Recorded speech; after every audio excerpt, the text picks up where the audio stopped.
ഇപ്പൊ പാർട്ടി ആക്രമിക്കുന്ന ആളുകൾക്ക് അറിയില്ല എങ്ങനെയാണ് കേരളം ഇന്ത്യയുടെ മറ്റു സംസ്ഥാനങ്ങളിൽ നിന്ന് വ്യത്യസ്തമായത് എന്ന്. വൃത്തിയുള്ള വസ്ത്രം ധരിക്കാൻ കഴിയുന്നവരും 2 നേരം ആഹാരം കഴിക്കാൻ കഴിയുന്നവരും സകല ഗ്രാമങ്ങളിലും കുട്ടികൾക്ക് പഠിക്കാൻ lower primary school, upper primary school, high school, higher സെക്കൻഡറിയും ഒക്കെയുള്ള ഒരു സംസ്ഥാനമായി ഈ കേരളം എങ്ങനെ മാറി എന്നുള്ളത് ഈ നുണപ്രചരണം നടത്തുന്ന ആളുകൾ അറിയുന്നില്ല. അവർ പറയുന്നില്ല എന്താണ് വ്യത്യാസം. ഒരു മുതലാളിത്ത പാർട്ടിയും കമ്മ്യൂണിസ്റ്റ് പാർട്ടിയും തമ്മിലുള്ള വ്യത്യാസം എന്താണ്? കമ്മ്യൂണിസ്റ്റ് പാർട്ടി ഇന്ത്യയിൽ എല്ലാ മനുഷ്യർക്കും സമത്വം ഉണ്ടാകണമെന്ന് ആഗ്രഹിക്കും. ഇന്ത്യയുടെ ഭരണഘടനയിൽ എഴുതി വെച്ചിട്ടുണ്ട് ഇതൊരു ജനാധിപത്യ മതേതര സോഷ്യലിസ്റ്റ് സോവറൈൻ റിപ്പബ്ലിക് ആയിരിക്കും. എന്താ ഡെമോക്രസി എന്ന് വെച്ചാൽ? Democracy means perfect equality in opportunity എന്നാണ്. ഇന്ത്യയിൽ എല്ലാ മനുഷ്യർക്കും പരിപൂർണ അവസര സമത്വം. അതുണ്ടോ ഇന്ത്യയിൽ? ദീർഘകാലം കോൺഗ്രസ് ഭരിച്ചു, പിന്നീട് BJP ഭരിച്ചു. ഈ 2 കൂട്ടരും പിന്തുടർന്ന ഭരണ നയം തെറ്റാണ്.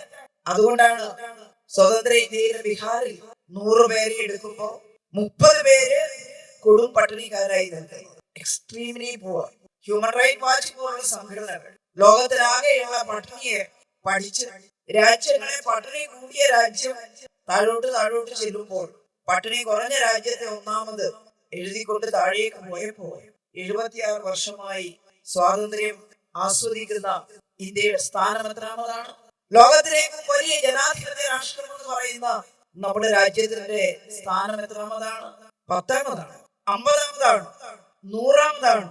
അല്ല, 127 രാജ്യങ്ങളെ പട്ടികപ്പെടുത്തിയപ്പോ 105ാമത്തെ സ്ഥാനമാണ് ഇന്ത്യക്ക്. എന്തോ കമ്മ്യൂണിസ്റ്റുകാരാണോ ഇന്ത്യയുടെ പട്ടിണി വർദ്ധിക്കുന്നതിന് കാരണം? ഒരു ഇത്തിരി കമ്മ്യൂണിസ്റ്റുകാർക്ക് ശക്തി കൂടുതലുള്ളത് കൊണ്ടാണല്ലോ കേരളത്തിൽ മാറ്റം ഉണ്ടായത്. ത്രിപുരയിലും ബംഗാളിലും മാറ്റം ഉണ്ടായിരുന്നു. ഇന്ത്യയിലെ ഏറ്റവും കടുത്ത പട്ടിണി സംസ്ഥാനം എന്ന പേര് പറഞ്ഞിട്ടുള്ള വെസ്റ്റ് ബംഗാളിൽ ദ ഗ്രേറ്റ് ബംഗാൾ ഫാമിൻ 2ാം ലോക യുദ്ധകാലത്ത് ലക്ഷങ്ങൾ മരിച്ചു വീണ പട്ടിണി. കമ്മ്യൂണിസ്റ്റുകാരുടെ കയ്യിൽ ബംഗാൾ കിട്ടിയപ്പോഴാണ് ആ കൊടും പട്ടിണിയിൽ നിന്ന് ബംഗാളിലെ മനുഷ്യരെ കുറേശ്ശെ കരകയറ്റി ഭക്ഷണം കഴിക്കാനുള്ളവരായി ഭരണം അട്ടിമറിച്ചു. അതുകൊണ്ട് കമ്മ്യൂണിസ്റ്റ് പാർട്ടിയാകും മോശമെന്നല്ല അർത്ഥം. ഇന്ത്യയിലെ ഏറ്റവും സമാധാനമുള്ള സംസ്ഥാനമായി ബംഗാളിനെ വളർത്തിയെടുക്കാൻ കമ്മ്യൂണിസ്റ്റുകാരുടെ ഭരണകാലത്ത് കഴിഞ്ഞിട്ടുണ്ട്. പോലീസിന്റെ ആവശ്യമില്ലാത്ത നഗരം എന്നായി കൊൽക്കത്തയെ കുറിച്ച് പറഞ്ഞത്. എന്നാൽ കമ്മ്യൂണിസ്റ്റ് പാർട്ടിയുടെ ഭരണത്തെ അട്ടിമറിച്ചതിന് ശേഷം ഇന്ത്യയിലെ ഏറ്റവും അസ്വസ്ഥമായിട്ടുള്ള നഗരമായിട്ട് കൽക്കത്ത മാറി. വലിയ അതിക്രമം നടന്നു, പട്ടിണി വരുമെന്ന്. അപ്പുറത്തെ ബംഗ്ലാദേശിലെ അവസ്ഥയും കൂടി ബംഗാളിനെ ബാധിക്കുന്നു. അവിടെ ആളുകൾ പലായനം ചെയ്യപ്പെട്ടു വരുന്നു. അപ്പൊ അതെല്ലാം ചേർന്ന് പരിശോധിക്കുമ്പോ കമ്മ്യൂണിസ്റ്റ് പാർട്ടിയുടെ ഭരണം ഉണ്ടായിരുന്ന നാൾ ബംഗാൾ വളരെ മെച്ചമായിരുന്നു എന്ന് ഉറപ്പിച്ചു പറയാൻ. ത്രിപുര എന്തായിരുന്നു ത്രിപുരയുടെ അവസ്ഥ? ഇന്ന് നമ്മുടെ മണിപ്പൂർ കത്തുകയാണ്. കണ്ടിട്ടുണ്ടല്ലോ. ഞാൻ അടുത്ത നാളുകളിൽ ആ നോർത്ത് ഈസ്റ്റ് ഭാഗത്ത് നിയമസഭാ കമ്മിറ്റിയുടെ ഭാഗമായിട്ട് സന്ദർശിച്ചത്. മണിപ്പൂർ പോയിട്ടില്ല, ബഹളായതുകൊണ്ടാണ് പോകാൻ പറ്റുന്നത്. മേഘാലയ, അരുണാചൽ പ്രദേശ്, ത്രിപുരയിലും മുൻപ് പാർട്ടി സമ്മേളനം. ഈ മലയോര അതിർത്തിയിലുള്ള എല്ലാ നോർത്ത് ഈസ്റ്റ് സംസ്ഥാനങ്ങളിലും പ്രശ്നങ്ങളുണ്ട്. അവിടെയുള്ള ഗിരിവർഗ മേഖലയിൽ ആദിവാസികളെ ചിലർക്ക് സ്വാധീനിക്കാൻ സാധിക്കുന്നുണ്ട്, കലാപം ഉണ്ടാക്കാൻ പ്രേരിപ്പിക്കുന്നുണ്ട്, വലിയ ബഹളങ്ങൾ. മണിപ്പൂരിൽ 2 വിഭാഗത്തിലുള്ളവരാണ് കൂടുതലായിട്ടുണ്ടായിരുന്നത്. കുക്കി വിഭാഗത്തിൽപ്പെട്ട പർവ്വത പ്രദേശങ്ങളിൽ താമസിക്കുന്ന ആദിവാസികളും മെയ്തേ വിഭാഗത്തിൽപ്പെട്ട താഴ്വാരത്തിൽ താമസിക്കുന്ന ആദിവാസികൾ. 19ാം നൂറ്റാണ്ടിന് മുമ്പ് 18ാം നൂറ്റാണ്ടിന്റെ അവസാനം വരെയൊക്കെ ഈ 2 വിഭാഗങ്ങളും വലിയ ശത്രുതയൊന്നും ഇല്ലാത്തവർ. ആചാരാനുഷ്ഠാനങ്ങളിലെല്ലാം വ്യത്യാസമുണ്ട്, പക്ഷെ പരസ്പരം കല്യാണം കഴിക്കുകയൊക്കെ ചെയ്യും, കൂടിച്ചേരും, വലിയ കലഹങ്ങളും.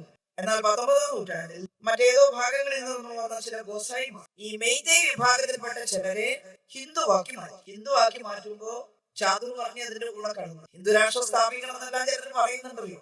അതിന്റെ ഭവിഷ്യത്ത് കൂടി ഇതിനകത്ത് കൂട്ടി വായിക്കാം. മെയ്തേ വിഭാഗത്തിൽപ്പെട്ടവരെ ഹിന്ദു ആക്കിയപ്പോ അതിൽ ബ്രാഹ്മണ മേധാവിത്വം വന്നു, ക്ഷത്രിയ ശൂദ്ര വ്യത്യാസമൊക്കെ വന്നു. അവരുടെ ജീവിത രീതി മെയ്തേ വിഭാഗത്തിൽപ്പെട്ട ചെറുപ്പക്കാർ കുക്കി വിഭാഗത്തിൽപ്പെട്ട യുവതികളെ നേരത്തെ കല്യാണം കഴിക്കാറുണ്ട് താമസിച്ചു. പക്ഷെ പിന്നീട് അങ്ങനെ കല്യാണം കഴിക്കുന്നത് ഈ കുക്കി ശുദ്ധയല്ല. ഈ ശുദ്ധാശുദ്ധ സ്വഭാവം വരുന്നത് സവർണ മേധാവിത്വത്തിന്റെ ഭാഗമായിട്ടാണ്. ഒരു വിഭാഗം മനുഷ്യർ ശുദ്ധരും മറ്റേ വിഭാഗം മനുഷ്യർ അശുദ്ധരും എന്ന കാഴ്ചപ്പാട് ഈ വർണ്ണ വ്യത്യാസത്തിന്റെ ഭാഗമായിട്ട് ആര്യന്മാരാണ് ഏറ്റവും സമൂഹത്തിൽ മഹത്വം എന്ന് പ്രചരിപ്പിക്കുന്ന വർണ്ണാശ്രമ ധർമ്മത്തിന്റെ ഒക്കെ ഭാഗമായിട്ടാണ്. അപ്പൊ ഒരു കുക്കി പെണ്ണിനെ കല്യാണം കഴിച്ചാൽ ഒരു ആചാരം വന്നു ഇവിടെ ക്രമേണ. കുക്കിയെ ശുദ്ധയാക്കിയിട്ട് മെയ്തയെ വീട്ടിലേക്ക് കടത്താം. അവൾ അശുദ്ധിയാണ്. ശുദ്ധയാക്കാൻ 2 മാർഗം പറഞ്ഞു. ഒന്ന്, ഒരു പാത്രത്തിൽ ചാണകം കലക്കി, അല്ലെങ്കിൽ ഒരു ബ്രാഹ്മണന്റെ കാല് കഴുകി ആ വെള്ളം കുടി. ഒരു മനുഷ്യനെ ശുദ്ധാക്കാനേ എങ്ങനെയാണ് സവർണ മേധാവിത്വം മനുഷ്യരെ അപഹസിക്കുന്നത് എന്നത് ഇതിനേക്കാൾ വലിയ പാഠം. ക്രമേണ ഇവർ തമ്മിലുള്ള മാനസികാവസ്ഥയിൽ വ്യത്യാസം വന്നു. അവരുടെ ദാരിദ്ര്യം കൂടിയായപ്പോ ആ ദരിദ്രരായിട്ടുള്ള മനുഷ്യരുടെ ഇടയിൽ വലിയ അസ്വസ്ഥതകൾ ഉണ്ടായി. അങ്ങനെ കുറേശ്ശെ കലാപങ്ങൾ. നമ്മുടെ BJP-കാർക്ക് അവിടെ ഭരണം കിട്ടിയപ്പോ ബിരേൻ സിംഗ് എന്ന് പറയുന്ന മുഖ്യമന്ത്രി പ്രശ്നങ്ങൾ പരിഹരിക്കുന്നതിന് പകരം അവിടുത്തെ മെയ്തൈ വിഭാഗത്തിന്റെ കൂടെ നിന്ന് ഈ കുക്കി വിഭാഗത്തിൽപ്പെട്ട പാവപ്പെട്ട ആദിവാസികൾക്ക് എതിരായിട്ട് സംസാരിക്കാൻ ആശ്രയമില്ലാതെ മെയ്തൈ വിഭാഗത്തിൽപ്പെട്ടവർക്ക് ഇത്തരം സായുധ സേനകളൊക്കെ അവരെ ഉപയോഗപ്പെടുത്തി കുട്ടികളെ ആക്രമിക്കും. അവരുടെ ഭൂമി സംരക്ഷിക്കാൻ വേണ്ടി സ്വതന്ത്ര ഇന്ത്യ കൊണ്ടുവന്നിട്ടുള്ള നിയമം ഉണ്ടായിരുന്നു. ആദിവാസി ഭൂമി വെളിയിൽ നിന്നുള്ളവർ പോയി കൈവശപ്പെടുത്തുന്നതിനെതിരായി ഇന്ത്യയിൽ ഉടനീളം ചില നിയമങ്ങളുണ്ട്. ആ ഭൂമി ആദിവാസികൾക്ക് തമ്മിൽ വിൽക്കാറുണ്ട്. വെളിയിലുള്ള ആളുകൾക്ക് കൊടുക്കാൻ പറ്റില്ല. നമ്മുടെ കേരളത്തിലൊക്കെ ഒരു കെട്ട് പുകയില കൊടുത്തിട്ട് ആദിവാസിയുടെ സ്ഥലം മുഴുവൻ കൈവശപ്പെടുത്തിയിട്ടുള്ള ഒരു കാലം ഉണ്ടായിരുന്നു. പിന്നെ കേരളത്തിൽ ഇടതുപക്ഷമൊക്കെ ശക്തമായതിനു ശേഷമല്ലേ അത് അവസാനിച്ചത്. അപ്പൊ ആ നിയമം അത് ഭേദഗതി ചെയ്യണം എന്നാണ് മെയ്തൈകൾ ആവശ്യം. അതിന്റെ ഭാഗമായിട്ട് കുക്കികളുടെ ഭാഗത്തു നിന്ന് സമരം ഉണ്ടായി, കലാപം ഇരു ഭാഗത്തു നിന്നും ആക്രമണം ഉണ്ടായി. പക്ഷേ നരേന്ദ്രമോദിയും അമിത്ഷായും ബിരേൻ സിംഗ് ഒരു വിഭാഗത്തിന്റെ എന്തോ ഒരു വലിയ കലാപമാണ്. കൂട്ടത്തോടെ കൊന്നൊടുക്കുകയാണ് അങ്ങോട്ടും ഇങ്ങോട്ടും. ഇത് ശമിപ്പിക്കാൻ ഒരു മുതലാളിത്ത പാർട്ടിക്കോ ഫാസിസ്റ്റ് പ്രവണതയുള്ള വർഗീയ പാർട്ടിക്കോ സാധിക്കില്ല. കലാപം ആളിക്കത്തി 1043 കുക്കികളെ ഒരുമിച്ച് കൊന്നിട്ടെടുത്തിട്ടപ്പോ ആ ശവം എടുത്ത് മറവ് ചെയ്യാൻ പോലും വിട്ടിട്ടില്ല. ഈ മണ്ണിൽ എവിടെയും കുക്കികളെ മറവ് ചെയ്യാൻ പാടില്ല. 8 മാസങ്ങൾക്ക് ശേഷമാണ് ആ മൃതദേഹം മറവ് ചെയ്യാൻ ഒരു സൗകര്യം ഒരുക്കിയത്. ചീഞ്ഞടിച്ചതിനു ശേഷം എന്തോ ഒരു പരിണതിയാണ് സ്വതന്ത്ര ഇന്ത്യയിലെ മനുഷ്യർ. ഞാൻ ഇത് പറഞ്ഞു വന്നത് ത്രിപുരയിൽ ഇടതുപക്ഷം വന്നപ്പോഴുള്ള വ്യത്യാസം പറയാൻ വേണ്ടിയാണ്. ത്രിപുരയിൽ നേരത്തെ നിർമ്മൽ ചക്രവർത്തിയുടെ നേതൃത്വത്തിലുള്ള ഭരണം, പിന്നീട് മണിക് സർക്കാർ മുഖ്യമന്ത്രിയായി. ത്രിപുരയിൽ ഇടതുപക്ഷം വരുമ്പോ ത്രിപുരയുടെ അതിർത്തി പ്രദേശങ്ങൾ, വനപ്രദേശങ്ങൾ ഇതുപോലെ കത്തുകയായിരുന്നു. ത്രിപുര ഉപജാതി യുവസമിതി എന്നെല്ലാം പറഞ്ഞ ആദിവാസി സംഘടനകൾ അവരെ പ്രകോപിപ്പിക്കാൻ വേണ്ടി അതിർത്തിയിലൂടെ കടന്നു വരുന്ന മറ്റു തീവ്രവാദികൾ ഇവരെല്ലാം ചേർന്ന് വലിയ കലാപം നടക്കുകയാണ്. താഴ്വാരത്തേക്ക് ഇറങ്ങി വന്ന് അവിടുത്തെ ജനങ്ങളെ കൊല്ലുന്നു, അവരുടെ സ്വത്തുവകകൾ മോഷ്ടിച്ചു കൊണ്ടുപോകുന്നു. പക്ഷെ ഇടതുപക്ഷം വന്നപ്പോ പ്രശ്നം പരിഹരിക്കാൻ ശ്രമിക്കും. എങ്ങനെ? ഇടതുപക്ഷം കാണുന്നത് മനുഷ്യരുടെ ജീവിത പ്രശ്നങ്ങൾ പരിഹരിച്ചുകൊണ്ട് മാത്രമേ അവരുടെ ഇടയിലുള്ള കലാപം ഒതുക്കാൻ പറ്റൂ. ഇടതുപക്ഷ ഗവൺമെന്റ് കമ്മ്യൂണിസ്റ്റ് പാർട്ടി മലയോര മേഖലയിലെ ആദിവാസി ജനവിഭാഗങ്ങളുടെ ഇടയിലേക്ക് ചെന്നു. അവരെ വിളിച്ചിരുത്തി സംസാരിച്ചു. എന്താണ് പ്രശ്നം? അവർ പറഞ്ഞു, ഞങ്ങൾക്ക് സ്കൂളില്ല, ആശുപത്രിയില്ല, റോഡില്ല, റേഷൻ കടയില്ല, ആഹാരമില്ല, ഞങ്ങൾ എങ്ങനെ ജീവിക്കും? ഞങ്ങൾ ഇന്ത്യയിലെ പൗരന്മാരാണെന്ന് പറയുന്നു. ഞങ്ങൾക്ക് ആരാണ് ഇതൊക്കെ തരിക? താഴ്വരയിലേക്ക് ചെന്നാൽ അവിടെയും പറഞ്ഞതെല്ലാം ഉണ്ട്, അതെല്ലാം അവർ അനുഭവിക്കുന്നു. ഞങ്ങൾ ആരെയാണ് ആശ്രയിക്കുന്നത്? കമ്മ്യൂണിസ്റ്റ് പാർട്ടി പറഞ്ഞു, നിങ്ങൾ വിഷമിക്കരുത്. നിങ്ങളുടെ ആഗ്രഹം അനുസരിച്ച് ആദിവാസി മേഖലയിൽ സ്വയംഭരണ കൗൺസിൽ അനുവദിക്കും പാർട്ടി. നിങ്ങളുടെ ഇടയിൽ നിന്ന് തെരഞ്ഞെടുക്കപ്പെടുന്നവർ ആ സ്വയംഭരണ കൗൺസിലിൽ ഭരണാധികാരികളാവും. ഇടതുപക്ഷ ഗവൺമെന്റ് നിങ്ങൾക്ക് എല്ലാ കാര്യങ്ങളും അവിടെ ചെയ്യുന്നത്. നിങ്ങൾ ആയുധം വെച്ച് കീഴടക്കണം. ഇടതുപക്ഷ പാർട്ടിയെ വിശ്വസിച്ച ഒരുപാട് ഗ്രൂപ്പുകൾ പാർട്ടി ഓഫീസിലേക്ക് വന്ന് ഗവൺമെന്റിന്റെ സ്ഥാപനങ്ങളിലേക്ക് ചെന്ന് ആയുധം വെച്ച് കീഴടക്കി. ഞാൻ ഒരു തവണ പാർട്ടി കേന്ദ്ര കമ്മിറ്റി യോഗത്തിന് ത്രിപുരയിൽ പോയപ്പോ സ്വയംഭരണ കൗൺസിൽ കാണാൻ പോയി ആ പ്രദേശം. അവിടെ ചെന്നപ്പോ കുറച്ച് ഗ്രാമവാസികളെ കാണണമെന്ന് ഞങ്ങൾ സഖാക്കൾ താല്പര്യം പ്രകടിപ്പിച്ചു. ചില വീടുകളിൽ ഞങ്ങൾ അവർ പറഞ്ഞു, ഇടതുപക്ഷത്തിന്റെ ഭരണം വരുന്നത് വരെ ഞങ്ങൾ ഭയത്തോടെയാണ് കിടന്നുറങ്ങാറ്, ഉറങ്ങാൻ കഴിയാറില്ല. എപ്പോഴാണ് അക്രമി സമൂഹങ്ങൾ വീടുകളിലേക്ക് പാഞ്ഞു വന്ന് ഇവിടെയുള്ളതെല്ലാം എടുത്തുകൊണ്ട് പോയി ചെറുത്ത് നിൽക്കുന്ന പുരുഷന്മാരെ എല്ലാം കൊലപ്പെടുത്തുക എന്നുള്ളത് പറയാൻ പറ്റുമായിരുന്നില്ല. സ്ത്രീകളെ മാനഭംഗം ചെയ്തിട്ടുണ്ട് പലരും. ഓരോ വീട്ടിലും ഇങ്ങനെ മരിച്ച ധാരാളം ആളുകൾ ഉണ്ടായിരുന്നു. പക്ഷെ ഇപ്പൊ ഞങ്ങൾക്ക് ഭയമില്ല. ഞങ്ങൾക്ക് ഇവിടെ കൗൺസിലുണ്ട്, ഞങ്ങൾക്ക് റേഷൻ കടകൾ കിട്ടിയിരിക്കുന്നു, ഞങ്ങൾക്ക് ലോവർ പ്രൈമറി സ്കൂളുകൾ തുടങ്ങിയിരിക്കുന്നു, ഞങ്ങൾക്ക് ആശുപത്രികൾ തുടങ്ങിയിട്ടുണ്ട്. ഞങ്ങൾ ഈ പാർട്ടിയിൽ വിശ്വസിക്കുന്നു. കലാപം ശ്രമിച്ചിരുന്നു. ത്രിപുരയിൽ കമ്മ്യൂണിസ്റ്റ് പാർട്ടി അധികാരത്തിൽ ഉള്ളെടുത്തോളം കാലം ഈ കത്തുന്ന തീ അണയ്ക്കാൻ കഴിഞ്ഞിരുന്നു. എന്നാൽ ആ കമ്മ്യൂണിസ്റ്റ് പാർട്ടി അട്ടിമറിച്ചു. പല നുണപ്രചരണങ്ങളും ആക്രമണങ്ങളും എല്ലാം BJP കോൺഗ്രസ് ചേർന്ന് അഴിച്ചു വിട്ടു. നമ്മൾ എത്ര തന്നെ ശരിയായാലും ചിലപ്പോ മാധ്യമങ്ങളെല്ലാം നടത്തുന്ന പ്രചാരണങ്ങളിൽ കുറെ ആളുകൾ വീണു പോകാറില്ലേ? എന്തൊക്കെ നുണകളാണ് പ്രചരിപ്പിക്കുന്നത്. ചിലപ്പോ നമുക്ക് ചിരി വരും. കഴിഞ്ഞ കൊല്ലം സമ്മേളനത്തിൽ ഞാൻ പോയിരുന്നു. ആദ്യന്തമ സമ്മേളനത്തിലുണ്ടായിരുന്നു. MA ബേബിയാണ് സമ്മേളനം ഉദ്ഘാടനം. ഉച്ചക്കുണ്ട് ചില മാധ്യമങ്ങളിൽ വെണ്ടൊക്കെ അക്ഷരത്തിൽ വാർത്ത MV ഗോവിന്ദൻ ജില്ലാ കമ്മിറ്റിയെ ചില ഏരിയ കമ്മിറ്റികളെ ശക്തമായി എതിർത്തു. MV ഗോവിന്ദൻ മിണ്ടിയിട്ടില്ല സമ്മേളനത്തിൽ. അത് കഴിഞ്ഞിട്ടാണ് മാഷിന്റെ പ്രശ്നം ഇരുന്നിട്ടില്ല. MA ബേബിയുടെ ഉദ്ഘാടന പ്രസംഗം മാത്രമേ കഴിഞ്ഞിരുന്നു. എവിടെ നിന്ന് കിട്ടി വാർത്ത? പിന്നീട് ഒരു രസകരമായ വാർത്ത, ഇതാദ്യമായി കൊല്ലം ജില്ലാ സമ്മേളനത്തിൽ പ്രതിനിധികൾക്ക് കൊടുത്ത റിപ്പോർട്ട് എല്ലാം തിരിച്ചു മേടിച്ചു. ആരെ പറഞ്ഞ് നമുക്കറിയില്ല. എല്ലാ സമ്മേളനത്തിലും ചർച്ചയൊക്കെ കഴിഞ്ഞാൽ റിപ്പോർട്ട് കെട്ടി സാധാരണ. ഇതെന്തോ ഒരു മഹാത്ഭുതം നടന്നു എന്നുള്ള മട്ടിൽ ഈ അപസർപ്പക കഥകൾ ഇടതുപക്ഷത്തിനെതിരെ ഇത് കൊടുക്കുമ്പോ ചെറുത്തു നിൽക്കുകയൊക്കെ ചെയ്യുന്നത്. പക്ഷേ ചിലപ്പോ കുറച്ചുപേരെ അതെല്ലാം വീണ്ടും പോകുന്നില്ലേ? ഇതാണ് ത്രിപുരയും ബംഗാളും അട്ടിമറിഞ്ഞപ്പോ ജനങ്ങളിൽ നിന്ന് അനുഭവിക്കുന്ന സങ്കടം. പിന്നെ കോൺഗ്രസിനോ BJPക്കോ ഭരണം കിട്ടിയാൽ അവരെങ്ങനെയാണ് കൊണ്ടു നടക്കാതെന്ന് എല്ലാവർക്കും അറിയാലോ. സകല തീവ്രവാദികളെയും ഭീകരവാദികളെയും കൂട്ടിപ്പിടിച്ച് ഈ നാടിന്റെ നാളെയെ കുറിച്ച് ഒട്ടും ബേജാറില്ലാതെ എല്ലാ തെറ്റുകളും ചെയ്തുകൊണ്ട് അവിടെ ഭരിച്ചുകൊണ്ടിരിക്കുകയാണ്. ജനങ്ങൾക്ക് തിരിച്ചു വരണമെന്നാകും. അവരുടെ പ്രശ്നങ്ങളെ ഉന്നയിച്ചുകൊണ്ട് അവർ കമ്മ്യൂണിസ്റ്റ് പാർട്ടിയുടെ കൂടെ അണിനിരന്നുകൊണ്ട് സമരരംഗത്ത് ഇറങ്ങിയിട്ടുണ്ട്. തിരിച്ചു വന്നാൽ നല്ലത്. കേരളത്തിൽ 1957 തന്നെ ഇടതുപക്ഷ ഗവൺമെന്റ് വന്നു. ചിലർ ചോദിക്കാറില്ലേ നിങ്ങൾക്ക് എന്താ വ്യത്യാസം? ഇടതുപക്ഷത്തിന് എന്താ കൊമ്പുണ്ടോ ചോദിപ്പിച്ചത്? എല്ലാം കണക്കാണ് എന്ന് പറയിപ്പിക്കാൻ എന്തൊരു ആഹ്ലാദമാണ് ചില ആളുകൾക്ക്. എല്ലാം കണക്കാണെന്ന് പറയിപ്പിക്കുമ്പോ നിഷ്പക്ഷതയൊന്നും അല്ല. അതിന്റെ ഉള്ളിൽ കമ്മ്യൂണിസ്റ്റ് പാർട്ടിക്ക് അത്ര പ്രത്യേകതയൊന്നും ഇല്ല എന്ന് വരുത്തി തീർക്കാനാ. എല്ലാം കണക്ക്. നിങ്ങൾ ആര് ഭരിച്ചാലും ഒരുപോലെ ആണോ?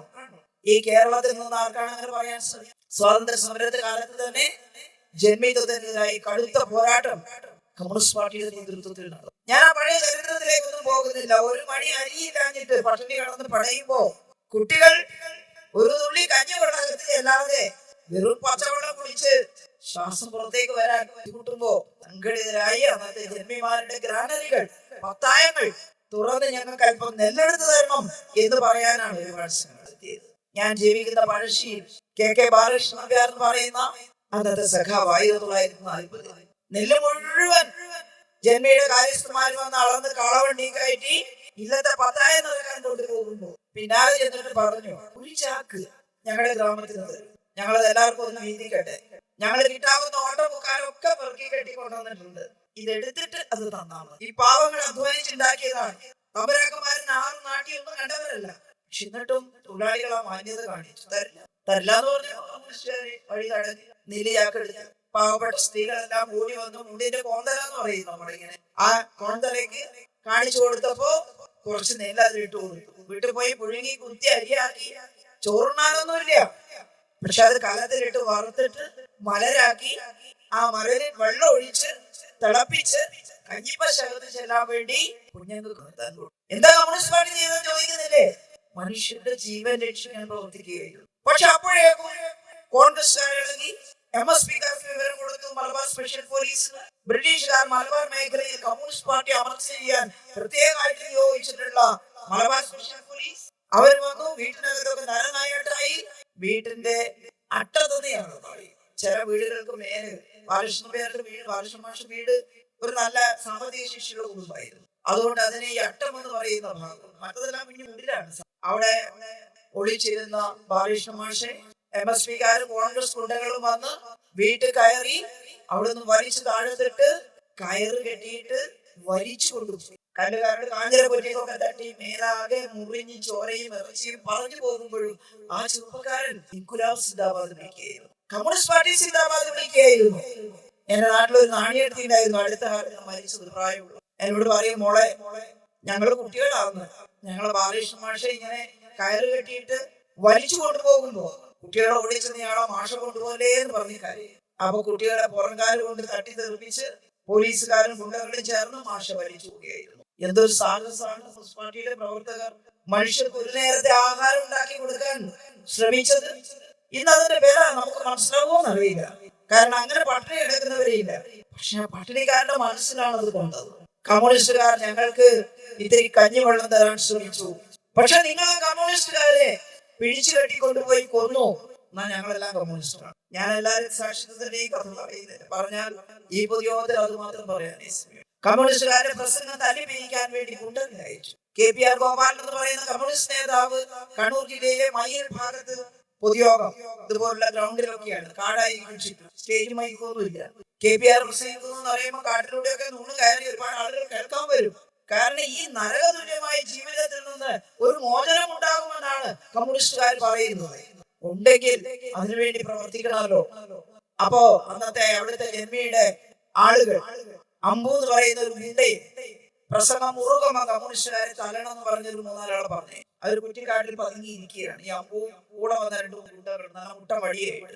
അപ്പോഴാണ് KPR പ്രസംഗിക്കുമ്പോൾ പറഞ്ഞു, നോക്കൂ ഈ ജന്മിമാർ, നമ്മുടെ പറമ്പത്തെ കുരുമുളക്, നമ്മുടെ കുടിലിന്റെ മുറ്റത്തൊരു വള്ളി ഇട്ടിട്ടുണ്ടെങ്കിൽ അതിന് കുരുമുളക് പറിച്ചു കൃഷിക്കാരൻ കൊടുക്കും. പിച്ചക്കൂലിയെ നിലത്തിന് പിന്നാമ്പുറത്ത് എന്നിട്ട് കരിക്കാഴി ആണ് ഭക്ഷണമായിട്ട് തരുന്നത്. അവർ തരുന്നില്ല. നമുക്ക് ജീവിക്കണ്ടേ? നമ്മുടെ പറമ്പത്തുണ്ടാകുന്ന വസ്തുവകൾ നമ്മൾ അധ്വാനിച്ചുണ്ടാക്കിയത് നമ്മുടേതാണെന്ന് പറയുന്നു. കേസ് കൊടുക്കണം. ബ്രിട്ടീഷുകാരുടെ ചില കോടതികളൊക്കെ ഉണ്ട്. ഇന്നത്തെ കോടതിയുടെ രീതിയിലൊന്നുമല്ല. അവിടെയുള്ള ചില അധികാരികളും അതിന്റെ ഭാഗമായിട്ടുള്ള കോടതികളും ഒക്കെ ഉണ്ട്. കേസ് കൊടുക്കണമെന്നൊക്കെ പറഞ്ഞപ്പോ ഈ അമ്പ് പറഞ്ഞു, എടാ ഈ കമ്മ്യൂണിസ്റ്റുകാർ പറയുന്നത് ചെറുതന്നെ ശരിയായിട്ടോ. എന്റെ പറമ്പത്തെ കുരുമുളകും ജന്മി പപ്പാടെ പറിച്ചുള്ളൂ. എനിക്ക് ഒരു മണി തന്നിട്ടില്ല 5 പൈസ. ഇക്കൂട്ടർ കൂടെ കൂടി അത് തിരിച്ചു കിട്ടുമോ? ഒന്നിച്ചില്ല എന്ന് പറഞ്ഞു. അമ്പോട്ടാ വെറുതെ കേട്ടിരിക്കണ്ട, ഇവരെ തല്ലാനാ നമ്മളെ പറഞ്ഞയച്ചത്. ജന്മി കൊന്നു കഴിയുന്നു പറഞ്ഞു. ഇനി മിണ്ടാണ്ടിരിക്കുമ്പോൾ പറയുന്നത് ദേശിക്കുന്നത്. കുറച്ചു കഴിഞ്ഞപ്പോ പ്രസംഗത്തിന്റെ ഹരം കൊണ്ട് ഈ കാട്ടിൽ നിന്ന് എഴുന്നേറ്റ് പ്രസംഗത്തിന്റെ മുമ്പ് പോയി അടിക്കാനാ വരുന്ന സഹകളൊക്കെ എഴുന്നേറ്റപ്പോ KPR പറഞ്ഞു, അങ്ങനെണ്ട അവിടെ ഇരുന്ന് പ്രസംഗം ദേശം കേട്ടപ്പോ ഇദ്ദേഹം ചോദിച്ചു, എന്റെ കുരുമുളകും കേസ് കൊടുത്താൽ KPR പറഞ്ഞു, നമുക്ക് കേസ് കൊടുക്കാം, നമുക്ക് അറിയിട്ടു. കേസ് കൊടുത്ത എല്ലാ കേസും അനുകൂലമായിട്ട് വിധി. ചില കേസിന് അനുകൂല വിധി ഉണ്ടായിട്ടുണ്ട്. ഭാഗ്യത്തിന് ഈ അമ്പുവിന്റെ കേസിൽ ആ കുരുമുളക് അമ്പുവിന് തിരിച്ചു കൊടുക്കണം എന്നുള്ള വിധി അധികാരികളുടെ ഭാഗത്തുണ്ടായി. അമ്പൂന് പിന്നെ ജന്മകാലം കമ്മ്യൂണിസ്റ്റ് പാർട്ടി മറക്കാൻ പറ്റുമോ? പിന്നെ എല്ലാ സ്ഥലത്തുമുള്ള പ്രധാനപ്പെട്ട സഖാവായിട്ട് ആ മനുഷ്യൻ മാറി. ഇങ്ങനെയുള്ള 100,000 അനുഭവങ്ങളുടെ വെളിച്ചത്തിലാണ് കമ്മ്യൂണിസ്റ്റ് പാർട്ടി ശക്തി ആർജിച്ചു വന്നത്. അവസാനം 1947 സ്വാതന്ത്ര്യം കിട്ടി. 1956 ഭാഷാടിസ്ഥാനത്തിലുള്ള സംസ്ഥാനങ്ങളുണ്ടായി. 1957 തെരഞ്ഞെടുപ്പ് നടന്നപ്പോ കേരളത്തിൽ കമ്മ്യൂണിസ്റ്റ് പാർട്ടി അധികാരത്തിൽ. എന്താ ചെയ്യുന്നത്? 6 ദിവസം ആകുമ്പോഴേക്കും EMSന്റെ ഗവൺമെന്റ് ഒരു ഓർഡിനൻസ് പുറപ്പെടുവിച്ചു. Stay of eviction ordinance. ഒരു മനുഷ്യനെയും താമസിക്കുന്ന ഭൂമിയിൽ നിന്ന് കുടിയൊഴിപ്പിക്കാൻ ഒരു ജന്മിക്കും അധികാരമില്ല എന്ന് കാണിക്കുന്ന ഓർഡിനൻസ് ആണ് ഭൂമിയിൽ കാലുന്തി നിൽക്കാൻ മനുഷ്യർക്ക് അവകാശം ഉണ്ടാക്കി കൊടുത്തത്. അതോടുകൂടി അവരുടെ വ്യക്തിത്വം പ്രകാശിച്ചു. എല്ലാവരും പറഞ്ഞു, ഒരു മന്ത്രിമാരും പറഞ്ഞു ഓർഡിനൻസ് ഉണ്ട്. പിന്നീട് അത് നിയമമായി. ഞങ്ങളെ കുടിയൊഴിപ്പിക്കാനൊന്നും പറ്റില്ല. മുറ്റത്തെ തെങ്ങിൽ ഞങ്ങൾ കരിക്കടർത്തു. ഞങ്ങളുടെ ഗവൺമെന്റ് അതിന് സമ്മതം തന്നിട്ടുണ്ട്. എന്തൊരു വലിയ മാറ്റമാണ് ഉണ്ടായത്. എല്ലാ ഗ്രാമങ്ങളിലും കുട്ടികൾക്ക് പഠിക്കാനുള്ള സ്കൂളുകൾ, പൊതുവിദ്യാലയങ്ങൾ, മുണ്ടശ്ശേരി മാസ്റ്റർ. എല്ലാ ഗ്രാമങ്ങളിലും പാവപ്പെട്ടവർക്ക് ചികിത്സിക്കാൻ ഗവൺമെന്റ് ആശുപത്രികൾ, ഡോക്ടർ A.M. മേനോൻ ആരോഗ്യമന്ത്രി. ഇങ്ങനെ ഓരോന്നായി പരിഷ്കാരങ്ങൾ വരുമ്പോ ആളുകള് ഈ ചുവന്ന കൊടിയുമായി പാർട്ടിയുടെ കൂടെ അണിനിരുന്നു. കമ്മ്യൂണിസ്റ്റ് പാർട്ടി ശക്തമായി. അത് കണ്ടപ്പോഴാണ് കേരളത്തിലെ കോൺഗ്രസ്സുകാർക്ക് ആകെ പിരിയിളകി. ഡൽഹിയിൽ പോയിട്ട് നെഹ്റുവോട് പറഞ്ഞു, ഇതെന്താ കമ്മ്യൂണിസ്റ്റുകാർ വന്നിരിക്കുന്നു, ജനങ്ങളെല്ലാം കൂടെ ചേരുകയാണ്. നാളെ ഇന്ത്യയിൽ കമ്മ്യൂണിസ്റ്റ് പാർട്ടി ഭരണാധികാരത്തിലേക്ക് വന്നാൽ നമ്മുടെ അധികാരാവും. നെഹ്റുവിന് ആദ്യം കേട്ടപ്പോൾ ദേഷ്യം വന്നു. നെഹ്റു ഷൗട്ട് ചെയ്തു കോൺഗ്രസ്സുകാരോട്. കാരണം നെഹ്റുവിനെ സഹായിക്കുന്നത് സോവിയറ്റ് റഷ്യയിലെ കമ്മ്യൂണിസ്റ്റ് ഭരണാധികാരികൾ. പുതിയ നവസ്വതന്ത്ര രാജ്യത്തെ അമേരിക്കയോട് ചോദിച്ചപ്പോ വള്ളി കൊടുത്തുള്ള സഹായം കിട്ടുള്ളൂ. 10 വാങ്ങിയ 10,000 തിരിച്ചു കൊടുക്കും. എന്നാൽ സോവിയറ്റ് റഷ്യ പറഞ്ഞു, ഇന്ത്യ സഹോദര രാജ്യമാണ്, ഞങ്ങൾ നിങ്ങളെ അഭിവൃദ്ധിപ്പെടാൻ എല്ലാ അർത്ഥത്തിലും സഹായിക്കാം. അവിടുത്തെ പഞ്ചവത്സര പദ്ധതി പോലെ ഇവിടെ ഉണ്ടാക്കണമെന്ന് നെഹ്റു ആഗ്രഹിച്ചു. ജയിലിൽ കിടന്ന് മോൾക്ക് അയച്ച കത്തിൽ, ഇന്ദിരാഗാന്ധിക്ക് അയച്ച കത്തിൽ നെഹ്റു സൂചിപ്പിച്ചിരുന്നു, മകളെ നീ ഭാഗ്യവതിയാണ്. കാരണം 1917 ജനിച്ചത്. ആ വർഷമാണ് ഈ ഭൂമിയിലെ വലിയ വിഭാഗം ജനങ്ങൾ അടിമമുഖത്തിൽ നിന്ന് കുതറി മാറി മഹാനായ ഒരു മനുഷ്യ സ്നേഹിയുടെ നേതൃത്വത്തിൽ സ്വാതന്ത്ര്യത്തിന്റെ ശുദ്ധമായി ശ്വസിക്കാൻ തുടങ്ങി. പട്ടിണി കിടക്കുന്നവർ ഭക്ഷണം കഴിക്കാൻ തുടങ്ങിയത് ആ മഹാനായ മനുഷ്യ സ്നേഹി വ്ളാഡിമിർ ഇല്യാനോവിച്ച് ലെനിൻ എന്ന് പറയുന്ന കമ്മ്യൂണിസ്റ്റുകാരനായി. റഷ്യൻ വിപ്ലവത്തിന്റെ ശരി ആ മഹത്തായ സംഭവം റഷ്യൻ വിപ്ലവമല്ലാതെ മറ്റൊന്നുമല്ല. നെഹ്റുവിന് സോഷ്യലിസത്തോട് ചെറിയ കമ്പമുണ്ടായി. പൂർണ്ണമായും കമ്മ്യൂണിസ്റ്റോ സോഷ്യലിസ്റ്റോ ഒന്നുമല്ല. ഇവിടെ നിന്ന് പോയ കോൺഗ്രസ്സുകാരോട് നെഹ്റു ഷൗട്ട് ചെയ്യുന്നവർ ആരാ പറഞ്ഞത്? AG തോണി എന്ന് പറയുന്ന ഒരു പത്രപ്രവർത്തകനുണ്ട്. അന്ന് ചെറുപ്പ അദ്ദേഹം നിൽക്കെയാണ് കോൺഗ്രസ്സുകാരോട്, കേരളത്തിലെ കോൺഗ്രസ് നേതാക്കന്മാരോട് നെഹ്റു പറഞ്ഞു, communism communism communism, we are always talking about communism, but the real threat is not from communism but is from communalism. കമ്മ്യൂണിസത്തിൽ നിന്നും അല്ല ഇന്ത്യക്ക് അപകടം ഉണ്ടാവാൻ പോകുന്നത്, കമ്മ്യൂണലിസത്തിൽ നിന്നാണ്. ആ കമ്മ്യൂണലിസം ഇല്ലാതാക്കാൻ ശ്രമിക്കേണ്ട കോൺഗ്രസ്സുകാര് ഇവിടെ ഒരു സംസ്ഥാനത്ത് കമ്മ്യൂണിസ്റ്റ് പാർട്ടി അധികാരത്തിൽ വന്നിരിക്കുന്നു എന്ന് പറഞ്ഞ് വെക്കുകയാണ്. നിങ്ങളൊന്ന് തിരിച്ചു പോകുമോ?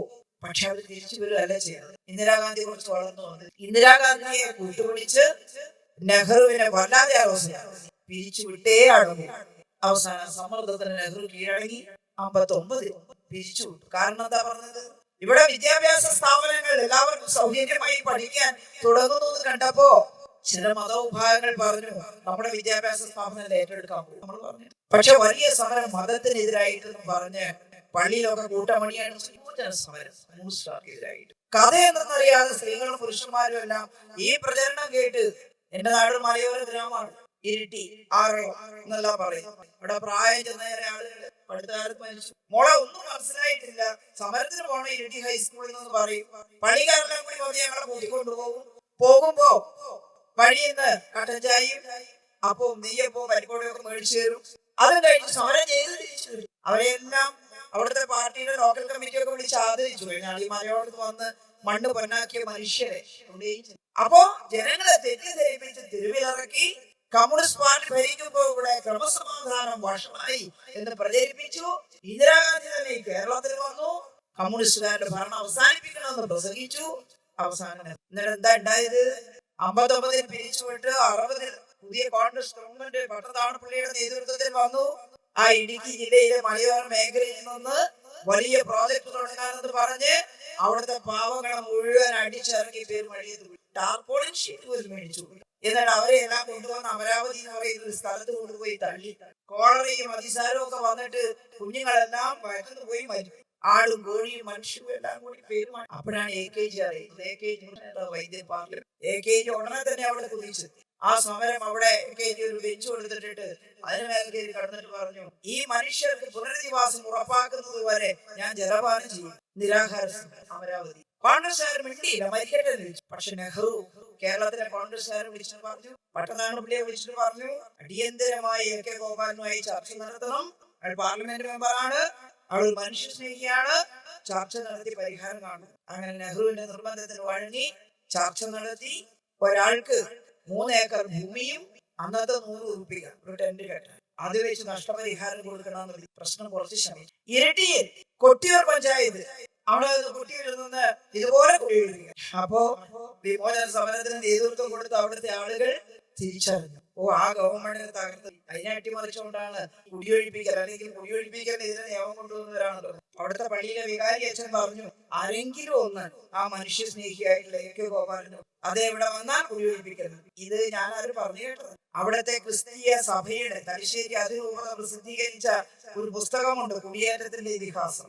എങ്ങനെയാണ് ഞങ്ങളുടെ നാട്ടിൽ പള്ളിയൊക്കെ ഉണ്ടായത് കുടിയേറ്റക്കാരൊക്കെ വന്നപ്പോൾ. അതില് തലശ്ശേരി രൂപതയുടെ ആദ്യത്തെ ആർച്ച് ബിഷപ്പ് വെള്ളാപ്പള്ളി തിരുമേനി സെബാസ്റ്റ്യൻ വള്ളോപ്പള്ളി അദ്ദേഹം എഴുതിയ ഒരു ലേഖനത്തിൽ പറഞ്ഞിരിക്കുകയാണ്, കൊട്ടിയൂർ കുടിയൊഴിപ്പിക്കുമ്പോ ഇവിടെ പള്ളിയിലെ വികാരി അച്ഛൻ പറഞ്ഞു, മനുഷ്യ സ്നേഹിയായ AK ഗോപാലനെ വിളിച്ചു വരുത്തിയാൽ പരിഹാരം ഉണ്ടാവും. വിളിച്ചു. AKG പോയി, അവിടെ പോയി സമരം ചെയ്ത് കൊട്ടിയൂരെ കുടിയൊഴിപ്പിക്കും. എന്താണല്ലോ കമ്മ്യൂണിസ്റ്റുകാർ ചെയ്തിട്ടുള്ള തെറ്റ്? ഓരോ പ്രദേശത്തും മനുഷ്യന് വേദന ഉണ്ടാകുമ്പോ അവിടെ പാഞ്ഞെത്തി അത് പരിഹരിക്കാൻ അന്നും ഇന്നും കമ്മ്യൂണിസ്റ്റുകാർ ശ്രമിക്കുകയാണ്. ആ കമ്മ്യൂണിസ്റ്റ് പാർട്ടിയാണ് തെറ്റിദ്ധരിപ്പിക്കുന്നത് മനുഷ്യരുടെ ഇടയിൽ. ജനങ്ങൾക്ക് മനസ്സിലാക്കാൻ സാധിക്കും. 67 ഭൂപരിഷ്കരണത്തിന് തുടക്കം കുറിച്ചു. 80കളിൽ ജില്ലാ കൗൺസിലേക്കൊക്കെ അധികാരം വികേന്ദ്രീകരിക്കുന്നതിനുള്ള തീരുമാനം.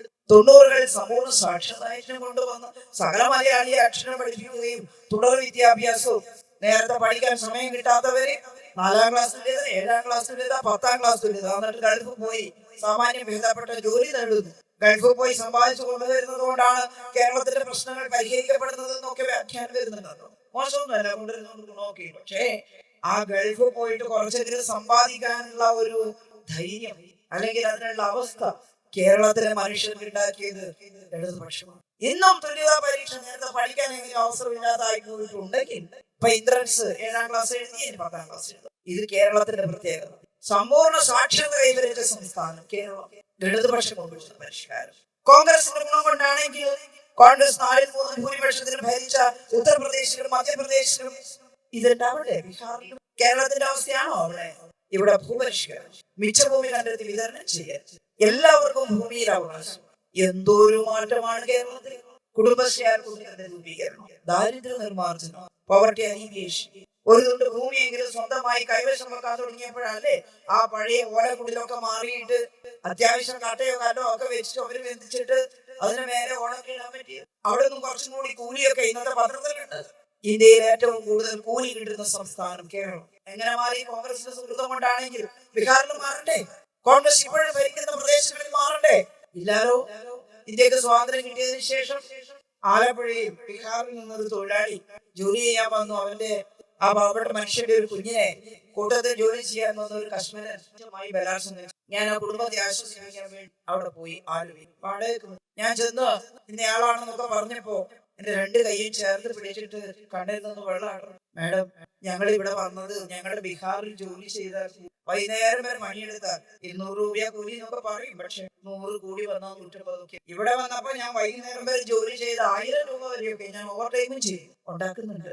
അതുകൊണ്ട് ഞാനിവിടെ വന്നു. കുറച്ച് കഴിയുമ്പോ എന്റെ ഭാര്യനെയും മക്കളെയും കൊണ്ടുവന്നു. ഇവിടെ കുട്ടികളെല്ലാം സ്കൂളിൽ പോകുന്നു. ഞങ്ങൾക്ക് ഗ്രാമത്തിൽ സ്കൂൾ. സ്വതന്ത്ര ഇന്ത്യയിൽ സ്വാതന്ത്ര്യത്തിന്റെ 70 വർഷത്തിലായി, 76 വർഷമായി. പിന്നീട് ഇന്ത്യയിൽ കോൺഗ്രസ് 4-3 ഭൂരിപക്ഷത്തിന് ഭരിച്ചു. BJP ഭരിച്ചുകൊണ്ടിരിക്കുന്ന ഇടങ്ങളിൽ മറ്റു പാർട്ടികളും ഭരിക്കുന്നു.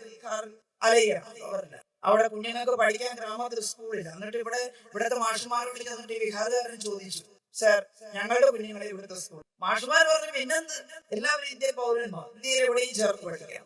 നിങ്ങൾ കൊണ്ടുപോവാ, പുസ്തകം വെറുതെ തരും, കുട തരും, ഭക്ഷണം തരും, യൂണിഫോം ഒക്കെ. കുഞ്ഞുങ്ങളെ കൊണ്ടുപോയി ചേർത്ത്. എന്നിട്ട് ആ മനുഷ്യൻ പൊട്ടി കരഞ്ഞു പറഞ്ഞു, എന്റെ ഈ 2ാം ക്ലാസ്സുകാരി നന്നായിട്ട് മലയാളം എഴുതാൻ പറയുകയും ചെയ്യുക, അവർ പഠിച്ചെന്തെങ്കിലും ഒരു ജോലി ഭാവിയിൽ കിട്ടും എന്ന് ആശിച്ചു മറ്റു കുട്ടികളും പഠിക്കുന്നുണ്ട്. ഞാൻ പറഞ്ഞു, ഇനിയിപ്പോ എന്താ ചെയ്യുക, ബാക്കി കുട്ടികൾ നന്നായിട്ട്. ഇതാണ് ഇന്ത്യയുടെ തമ്മിലുള്ള വ്യത്യാസം. ഇത് നമ്മൾ ജയിക്കാൻ വേണ്ടി പറഞ്ഞു വരുന്നതല്ലോ. ഈ രാജ്യത്തിൽ ആർക്കും പരിശോധിക്കാൻ കഴിയുന്ന സത്യങ്ങളല്ലേ. എന്നിട്ട് എന്താ കോൺഗ്രസും കമ്മ്യൂണിസ്റ്റും കണക്കാന്ന് പറയുന്നത്? BJP കമ്മ്യൂണിസ്റ്റും കണക്കാന്ന് എങ്ങനെയാ പറയാ? ഇവിടെ ജയദേവൻ സംസാരിക്കുമ്പോ പറഞ്ഞല്ലോ, കമ്മ്യൂണിസ്റ്റുകാർ വ്യത്യസ്തരാണ്. ജാതി മത ഭേദമില്ലാതെ മനുഷ്യരെ സ്നേഹിക്കാൻ പഠിപ്പിക്കുന്ന തത്വശാസ്ത്രമാണ് സോഷ്യലിസം. മനുഷ്യന്മാർ തമ്മിൽ അങ്ങനെയുള്ള വിവേചനമില്ലാതെ ഒരുമിച്ച് ജീവിക്കാൻ പഠിപ്പിക്കുന്ന തത്വശാസ്ത്രം കമ്മ്യൂണിസ്റ്റ് ആശയങ്ങൾ. അതെങ്ങനെയാ പഠിച്ചു പോകുക? നിങ്ങൾ അടിച്ചമർത്തുമ്പോ ഞങ്ങൾക്ക് ചിലപ്പോൾ ഭരണം നിറങ്ങേണ്ടതായിട്ട് വരും. പക്ഷേ ഇന്ന് ഭൂമിയിലുള്ള സകല പ്രശ്നങ്ങൾക്കും പരിഹാരം സോഷ്യലിസം അല്ലാതെ മറ്റെന്താണുള്ളത്? എല്ലാ സമൂഹവും സോഷ്യലിസ്റ്റ് സമൂഹമായാൽ യുദ്ധങ്ങളില്ല. Union of Soviet socialist republic വിപ്ലവത്തിന് ശേഷം റഷ്യയുടെ സംസ്ഥാനങ്ങളായിരുന്നല്ലോ ഉസ്ബെക്കിസ്ഥാൻ, കസാക്കിസ്ഥാൻ, അർമേനിയ, ഇല്ലേ, ഉക്രൈൻ. എന്തൊരു സമാധാനമായിരുന്നു കമ്മ്യൂണിസ്റ്റ് പാർട്ടി ഭരിക്കുമ്പോൾ. ലോക മുതലാളിത്തത്തിന്റെ കുത്തിവയ്പും റഷ്യയിൽ അവസാനം വന്ന ഭരണാധികാരികൾ അവരെല്ലാം പറയുന്നത് കേട്ട് ചെയ്ത തെറ്റും സോവിയറ്റ് റഷ്യയിലെ മനോഹരമായിട്ടുള്ള ആ ഭരണത്തെ എല്ലാവർക്കും തൊഴിലും കൂലിയും യാതൊരു കലഹങ്ങളും ഇല്ലാത്ത റിപ്പബ്ലിക്കുകളും ലോകത്തിന്റെ നാനാഭാഗത്തു നിന്നും ഭൂമിയുടെ സൗന്ദര്യം ആസ്വദിക്കാൻ സോവിയറ്റ് റിപ്പബ്ലിക്കുകളിലേക്ക് സഞ്ചാരികൾ ധാരാളമായി എത്തിച്ചേരുന്ന അവസ്ഥയും ഒക്കെ നിലനിന്ന സോവിയറ്റ് റഷ്യ അട്ടിമറിച്ചപ്പോ ഈ റിപ്പബ്ലിക്കുകളെല്ലാം ഇന്ന് റഷ്യയും ഉക്രൈനും തമ്മിൽ യുദ്ധം മാത്രം സുഖമുള്ള കാര്യമാണ്. ബോംബുകൾ വർഷിക്കുന്നു, മനുഷ്യരുടെ തൊഴിലെല്ലാം ഉരിഞ്ഞു പോകുന്നു, ചിലപ്പോൾ മരിക്കുന്നു, വേദന തിന്ന ദിവസങ്ങളോളം ജീവിക്കുന്നു. തുള്ളി വെള്ളം കിട്ടാത്ത ക്യാമ്പുകളിൽ സ്ത്രീകളും കുട്ടികളും എന്ത് ചെയ്യുന്നു ആരെങ്കിലും ആലോചിച്ചിട്ടുണ്ടോ? ദിവസം വെള്ളം നിന്ന് പോയ, പൈപ്പിൽ ഒരു ദിവസം വെള്ളമില്ലാതായ, കടുത്ത വരൾച്ചയിൽ കിണർ വറ്റിപ്പോയ കേരളം എന്താ ചെയ്യുന്നത്?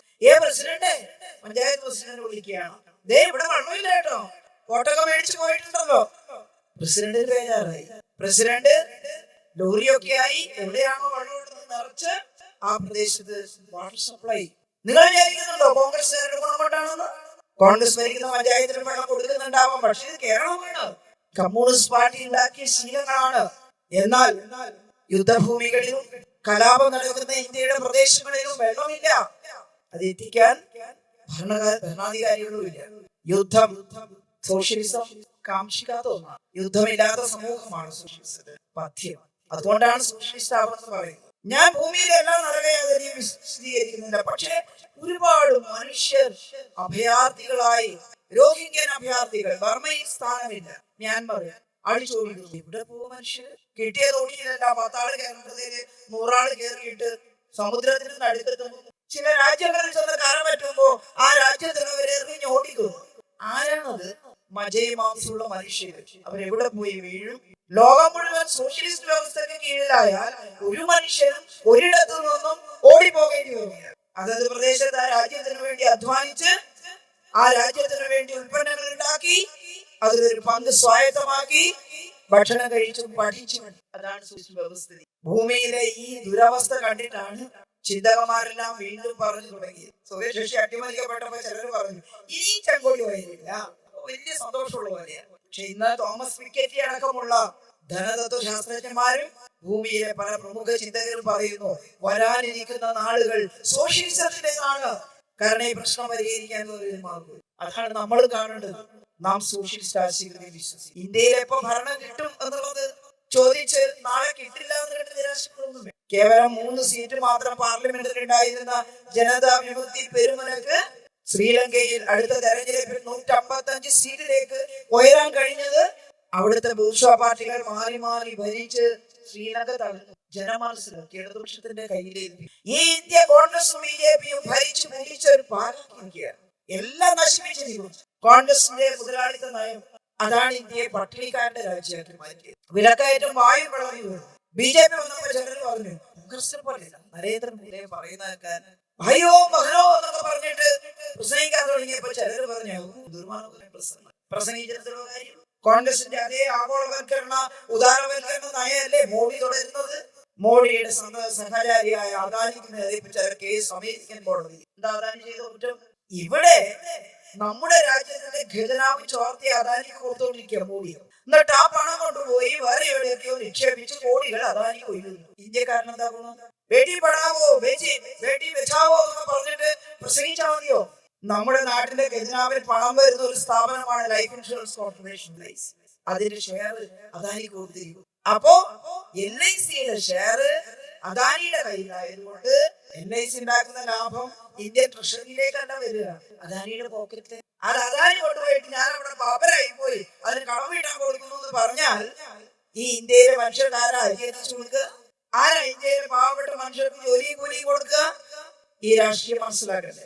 അദാനി ഇല്ലാത്ത കമ്പനിയൊക്കെ ഉണ്ടാക്കി വെച്ച് ഷെൽ കമ്പനികളൊക്കെ ഉണ്ടാക്കി അദാനിയുടെ ഷെയർ വർദ്ധിപ്പിച്ചു ഇല്ലാത്ത കമ്പനിയുടെ. എന്നിട്ട് ആ ഷെൽ കമ്പനികൾ ഷെയർ വാങ്ങി കൂട്ടുന്നത് കണ്ട് അദാനിയുടെ ഷെയറുകൾ ചില നല്ല കമ്പനികളും വാങ്ങി പൈസ കള്ളപ്പണം പിടിപ്പിക്കുക. വലിയ അഴിമതിയാണ് നടത്തുന്നത്. അതിലൊരു വലിയ പങ്ക് തെരഞ്ഞെടുപ്പ് വരുമ്പോ BJPക്ക് പണം കിട്ടുന്നുണ്ട്, കോൺഗ്രസിനും ചില സ്വർണ്ണം ഖനിക്കാം. കർണാടകത്തിൽ പണം കൊടുത്തിട്ടാണ് കോൺഗ്രസ് BJPയെയും പരാജയപ്പെട്ടത്. കാരണം BJP ഒഴുക്കിയതിനേക്കാൾ കൂടുതൽ പണം കർണാടകയിൽ കൊടുക്കാൻ കോൺഗ്രസിന് സാധിക്കും. ആ കർണാടക ഗവൺമെന്റിനെ കേരളത്തിൽ തെരഞ്ഞെടുപ്പ് നടത്തുമ്പോ ഇവിടെ പണം ഒഴുക്കാൻ വേണ്ടി അതെല്ലാം ശരിയായ പണമൊന്നുമില്ല ഉപയോഗപ്പെടുത്തുന്നത്. ഇവിടെ നിന്ന് നീലപ്പട്ടി പിടിച്ചിട്ടൊന്നും കിട്ടിയിട്ടില്ല എന്ന് പറഞ്ഞുകൊണ്ടൊന്നും ഇല്ലാണ്ടില്ല കേട്ടോ. അന്നേരം പോയപ്പോ രക്ഷപ്പെട്ട് പോയിട്ടുണ്ട്. പക്ഷേ കഴിഞ്ഞ പാലക്കാട് ഉപതെരഞ്ഞെടുപ്പിലടക്കം കോടികളാണ്. 50 വോട്ടർമാർക്ക് 2 ആള്. അതിനകത്ത് ഇതെല്ലാം നടന്നിട്ടുണ്ട്. അനുഭവസ്ഥരായിട്ടുള്ള കുറെ ജനങ്ങൾ യഥാർത്ഥ രാഷ്ട്രീയ പ്രശ്നങ്ങൾ പറഞ്ഞല്ല. ഒരു ഭാഗത്ത് ഇടതുപക്ഷത്തിനെതിരായി നുണ പ്രചരിപ്പിക്കുക, മറുഭാഗത്ത് എല്ലാ വർഗീയ ശക്തികളെയും കൂട്ടുപിടിക്കുക, പണവും ഒഴുകുക. ആ വിജയവും സ്ഥായിയായ വിജയമാണ്. എല്ലാ വർഗീയ ശക്തികളെയും SDP, ജമാഅത്തെ ഇസ്ലാമി, മുസ്ലിം ലീഗും എല്ലാം കൂടി ഒറ്റക്കെട്ടായി ഇപ്പോ എന്താകും കേരളത്തിന്റെ ഭാവി? ഈ കേരളത്തിൽ നിലനിൽക്കുന്ന മതേതര മനസ്സും സമാധാനവും എന്നേക്കുമായി അട്ടിമറിക്കാനുള്ള വിത്താണ് പാകിയിരിക്കുന്നത്. ഈ നാട്ടിലെ ജനങ്ങളോട് നന്നായിട്ട് പറയണം, നല്ല മതേതര മനസ്സ് കേരളത്തിൽ നിലനിർത്താൻ കഴിഞ്ഞില്ലെങ്കിൽ ഇതൊരു ഗുജറാത്തായി മാറും, ഇതൊരു ഉത്തർപ്രദേശായി മാറും. ഇപ്പൊ എല്ലാ പള്ളിയും നീ തറ മാറ്റി നോക്കുക, നിന്റെ അടിയിൽ ശബരി കൊണ്ടുവന്നോ. ഇങ്ങനെ മാന്തി പുണ്ണാക്കി പ്രശ്നമാക്കുന്നത് കണ്ടുകൊണ്ടാണ് 1991 ഒരു നിയമം പാസ്സാക്കിയത്. ഇന്ത്യയിൽ ആരാധനാലയങ്ങൾ 47 ആഗസ്റ്റ് 15 എങ്ങനെയാണോ അതേ അവസ്ഥയിൽ തുടരണം. പുതിയ അമ്പലം ഉണ്ടാക്കിക്കോ, പുതിയ പള്ളി ഉണ്ടാക്കിക്കോ, അതൊന്നും തർക്കമില്ല. പക്ഷെ പഴയതിന്റെ അടിവാരത്ത് ഉണ്ടാകും. അങ്ങനെ പോയാൽ ഹിന്ദു ക്രിസ്ത്യാനി എല്ലാം തമ്മിൽ ലഹള കൂടി വർഗീയ കലാപത്തിൽ ആളുകൾ മരിക്കും. ഇന്ത്യക്ക് ഒരു കാലം അതിനാണിപ്പോ അവസാനം കുറിച്ചിരിക്കുന്നത്. എന്താ കോൺഗ്രസ് ഉണ്ടാക്കുന്നത്? എന്താ മതേതരത്വത്തെ തകരുന്നത് കാണുമ്പോ കോൺഗ്രസ് ഉണ്ടാക്കുന്നത്?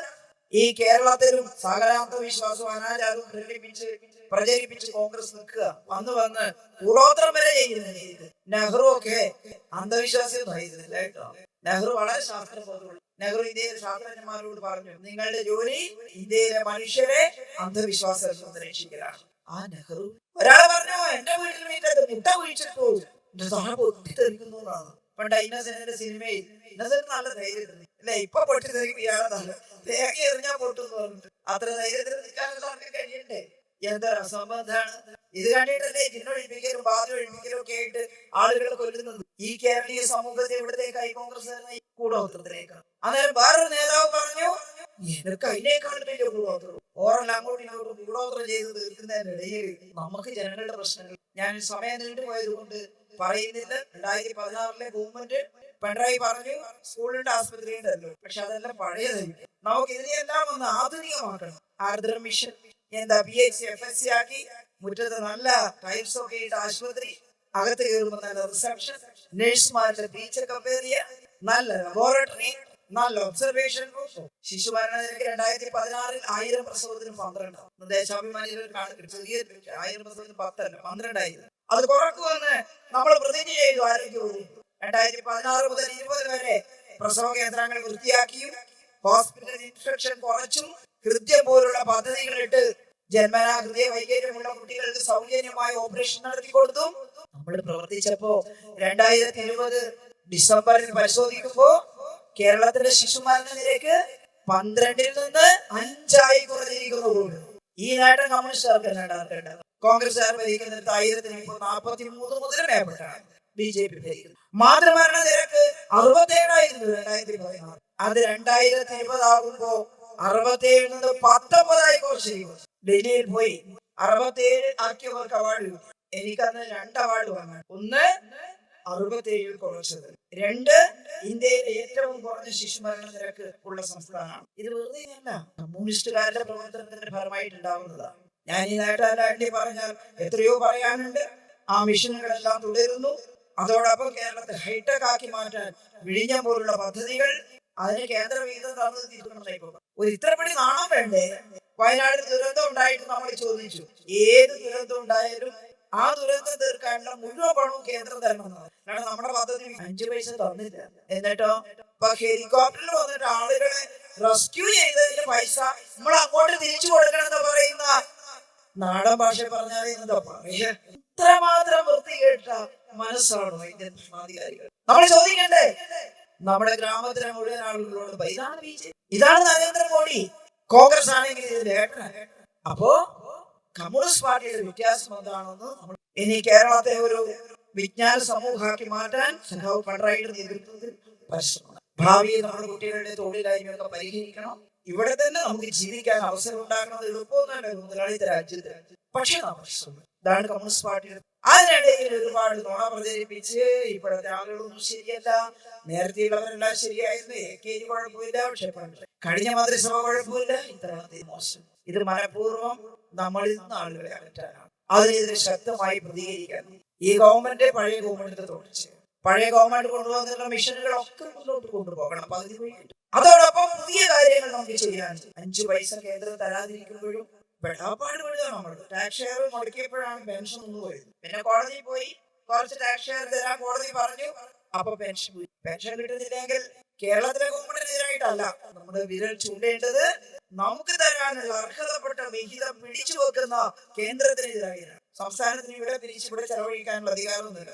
നിധിയെല്ലാം അങ്ങനെ പോകുന്നു, അവിടെ തന്നില്ലെങ്കിൽ ചോദിക്കണം. അപ്പൊ അതാണ് തീരുമാനം. പാർട്ടി കോൺഗ്രസ് നമ്മൾ ഭരണാധികാരി വർഗത്തിന്റെ പ്രവർത്തനങ്ങൾ വിലയിരുത്തുന്നു. 64 രൂപീകരിച്ച പാർട്ടി പരിപാടി പറയുന്നത് ഇന്ത്യയിലെ ഭരണാധികാരികൾ വൻകിട മുതലാളിമാരുടെയും അതുപോലെ ഭൂസ്വാമിമാരുടെയും താല്പര്യം സംരക്ഷിക്കുന്നത്, അതോടൊപ്പം സാമ്രാജ്യത്വവുമായിട്ട് അതിനെതിരെ സമരം നയിക്കണം. കൃഷിക്കാരെയും കർഷക തൊഴിലാളികളെയും സ്ത്രീകളെയും കുട്ടികളെയും ചെറുപ്പം ആ സമരം കുറയ്ക്കും. അതോടൊപ്പം തന്നെ ഇപ്പൊ അധികാരത്തിലിരിക്കുന്ന BJP ഗവൺമെന്റ് മുതലാളിത്ത വ്യവസ്ഥ തന്നെ തുടരുന്നു. അതുകൊണ്ടാണ് തൊഴിലില്ലായ്മ 9.2% അതുകൊണ്ടാണ് വിലക്കയറ്റം ഉണ്ടാകുന്നത്, സംസ്ഥാനങ്ങളിലും വിലക്കയറ്റം ഉണ്ടാകുന്നത്.